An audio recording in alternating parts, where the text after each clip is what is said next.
Hello, welcome back to the channel. This is episode 4 of Getting into Small Scale Live Steam. I'm Tim, your host, and tonight we're going to be talking about tools and transportation. But before we get too far into it, we're going to rehash something I talked about in the second episode, which was the basic essentials of firing a steam engine. So, first thing you need is, again, distilled water. Fuel, form of butane, steam cylinder oil, specifically for the lubricator, lubricating oil, although you can always get cute and get something smaller, a lighter, a large syringe, and a small syringe for sucking out the grunge out of your lubricator. This is a thing you have to do after every run. So in the meantime, if you don't necessarily want to use the syringe every time, you can always get yourself a small funnel. This one will fit into all the filler points on pretty much every locomotive out there. The other thing that is very handy is one of these bottle extensions. I mentioned these in the last couple of videos. Well, here it is. It just pushes down on the top and then twist and lock, and you can reach down into most of the locomotives and get it. You just push down on it just like you would with the can, and you put gas in the tank. Make sure when you do this, you hold the gas can firmly. Make sure you hold your engine firmly when you press down so nothing falls over. And the other thing is you have to try to keep the nozzle very straight and perpendicular to the table. That way it won't blow gas all over. When any of these butane locomotives are full, you will start seeing gas come out and pull it off as fast as you can, and you're done.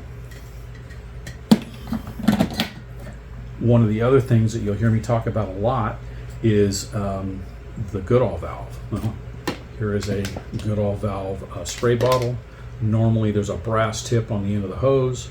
Mine broke off over time, and you just take the hose, push it down into the Goodall valve opening, and then start pumping the trigger. This is takes a little bit longer to get water in the boiler, but this is the only way you can add water on a lot of these engines that don't have a feed water system. This is your feed water system. They work quite well. I mentioned a second ago, for oil, if you want to travel lighter and just have a small oil can, this is just one of the foam style ones. You just push in, they'll fit into the locomotive. It's nice to have a spout on them so you're not spilling as much. Most of you have noticed by now there's a lot of stuff, and some of you already figured out that, oh, I got to carry this stuff with me wherever I go whenever we go to a steam up, and you're right. So the next thing is a tool tote. And originally, when I first got into the hobby 4 years ago, we used a small toolbox, and over time we figured out they were way too big and a lot of wasted space. So one thing that we did was toolbox like this one. We'll get into it in a minute. And we decided to change these tool totes. Very handy. There's probably about 15-20 pockets on this thing.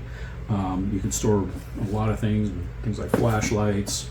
You've got bent nose and long nose pliers. Very handy. These will keep your hands from getting burned, so don't underestimate these things. You also have an emergency adjustable wrench. This is as small as they go. It'd be nice if they were a little smaller. You also have a pocket for screwdrivers. You can get a set that's got, and again, Phillips and regular head, flathead screwdrivers, several sizes. Most of these bolts are pretty small. So I think that's about it for this. Oh, another thing that might come in handy from every now and then, the dental mirror. You can extend out, you can reach underneath and see what's going on underneath if you need to. A lot of these engines, the flame is very quiet, so it's something you're going to need. So anyway, let's get on with some tools, and I want to stress when I talk about these that these are not necessarily tools you need to get right now. They're tools you need to get out of necessity. Most of these we bought when we were in need of fixing things like hand pumps when they broke. So think about that, and talk about test running your locomotives as well. Okay, let's talk about transportation of the locomotives themselves. One of the best things you can do, and this is common amongst most live steamers that have smaller engines, is just getting simple toolboxes like this one. You take the tray out, obviously, they latch, and with a good carry handle, you can carry just about any of the small locomotives. These come in several different sizes. This toolbox here just happens to be the one for Ruby, so this is where Ruby lives when we're not working on it or running. So kind of a nice thing to have, and like I said, they latch really easily, and with the carry handle, I have 5 different engines now that are in boxes like this. The only ones that don't have their own toolboxes are the 2 big 20s, because they just don't make boxes that big that can really heft the 45 pounds that each of those engines are. So those live in crates that they were actually shipped with when I bought the engines.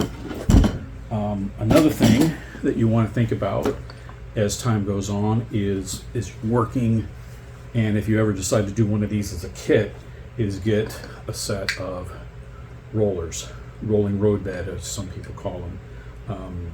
These also work with electric locomotives, so you just put them on the track, and you can charge them up and run the locomotive. The nice thing is, if you don't have a layout, or you don't want to go chase it to go try to troubleshoot something or see if you made the fix right, these work great. They come in sets of 4 and work really well. We have 2 sets of these, which is more than we need, but it's nice to have all of that. So something to think about.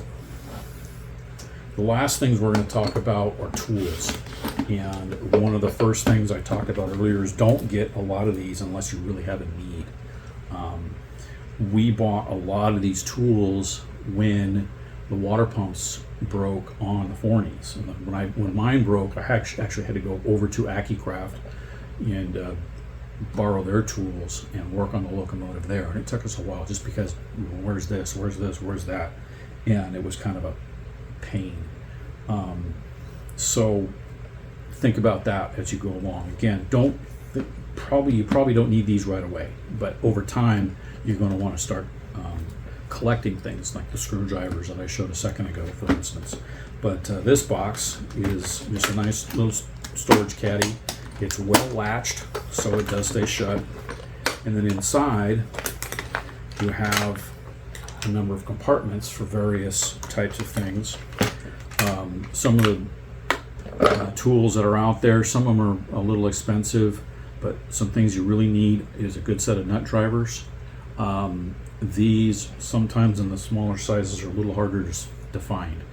And one thing I like is these big, thicker handle ones, because you can get a much better grip on them and turn a stubborn screw, rather than this style of nut driver or screwdriver with just a little swivel top. These are a little bit harder to grab, and when you're trying to get in to get a very small nut or bolt, these aren't as good. They'll do the job, but they just aren't as good. They're easy to find too. You can find these all over. Another thing you're going to need at some point are Allen keys. There's not as many Allen style bolts on these locomotives, but there are a few, so these come in handy now and then. The majority of what you're going to get is going to be a hex nut or a hex bolt, and so those come into play as well. The other thing that you will probably want to get at some point is a set of these open-end wrenches, or spanners as the English call them. And some of the smallest bolts on these locomotives get down to about 1.5 millimeters. And about the largest one you're ever going to get is about an 8 millimeter. Notice that I said millimeters. These engines don't have American standard fasteners on them. They're usually always metric because of where they're made. So bear that in mind. So you can buy these sets online. Micromark has them, but there's also other places online you can buy them. You need to save a little money. One thing that I do want to point out is when you get a kit, in some of these locomotives you'll get these little bent, almost Allen key looking thing. These are not Allen heads. They actually have a hex head. And these, there's two of them in every kit. There's a small one like this, and then there's a larger one. And these will work on probably 90% of the fasteners on an AccuCraft locomotive if you do happen to get an AccuCraft. So bear that in mind. And here's the bigger one. You can see a little bit different in size and diameter. Actually, those are the same ones. But yeah, we have those. The other one is, like I talked a second ago about screwdrivers. Here's the short shank versions. Again, you want flat heads and you want Phillips heads. These are all finding on flat heads tonight.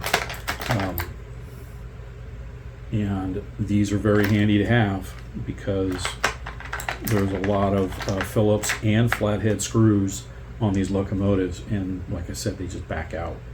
Another thing that we picked up rather recently was a small pair of like channel lock style pliers. And there's certain times when you need to get a little bit more brutal and you're not asking anymore. It's like, okay, you're coming off one way or the other. So small pair of pliers. Another tool that you're going to need, and this one's actually a homemade one, is if you ever need to take the gas filler valve out, is a special tool to take those little Ronson style filler valves out, which is what this guy is. So it's just a screwdriver, very narrow, and then you notch it out so you can get around the filler tip that's on most of these engines. Another thing that I have that it's a little interesting is I have these couple of these combination wrenches. This is a 6mm. These are very helpful. Someone makes a very small wrench. It's about half that size. It's a combination, so you get a box and an open end, and they go down probably to about a 3 or 4mm head. So those are very handy if you can find them. They're kind of hard to find. And then you get a combination one, and this one happens to have a ratchet, and you just flip it over. Obviously, sometimes you need a socket. So here's a ratchet drive, and then here's your 8mm long or deep socket, and we have an extension in here. About the only thing that these are good for is where you have a banjo bolt, if you know what those are, and those on a lot of these are 8mm. So anyway, that's tools and transportation. That's pretty much it for this one. Thanks for watching. Please like and subscribe. Next time we're going to talk about, okay, what's next. So thanks for watching.